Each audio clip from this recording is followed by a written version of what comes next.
After 4 quarters of preseason football, it comes to an end in a tie. I predicted that this game was going to be close, but I didn't expect a tie, but we'll take these. While it may have been a tie, there were a lot of great things that we saw from the Chicago Bears and a lot of negatives as well, but there were a lot more great things than negatives, so let's go over them. To quickly preview the stats before we move on to the points, overall it was kind of like an evenish match. I mean, to be fair, like both teams, had their ups and downs, and there's really nothing much to go home about.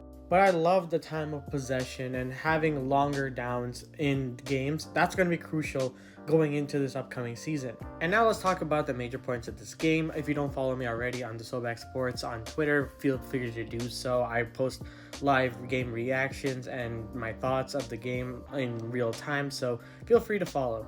Austin Booker, Noah Sewell, and this young defense under Dennis Allen looked really, really solid. There were obviously points in the game where it wasn't necessarily that. There was a lot of, the young jitters and, them trying to get the rust off. But I'm really interested to see how Dennis Allen utilizes the starters, the ones on this team, because they were able to still generate a lot of pressure, still generate a lot of sacks, and make the QB uncomfortable for the Dolphins. Our 7th round pick from Rutgers, Kyle Monangai, showed that he has the potential to be a potential RB2 or even an RB1 at some point.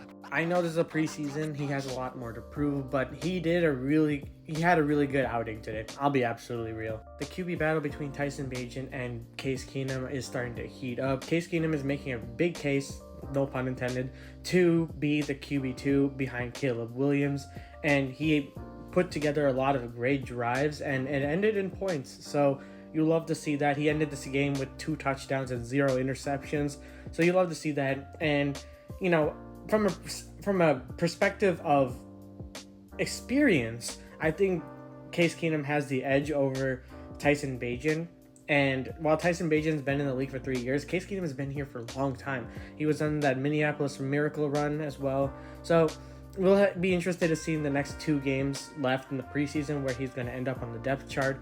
But we have to also end off by saying, Ben Johnson being aggressive on 4th down and Cairo Santos hitting a 57-yard field goal. Let me know what you guys think down in the comments below, and what are your thoughts about this game?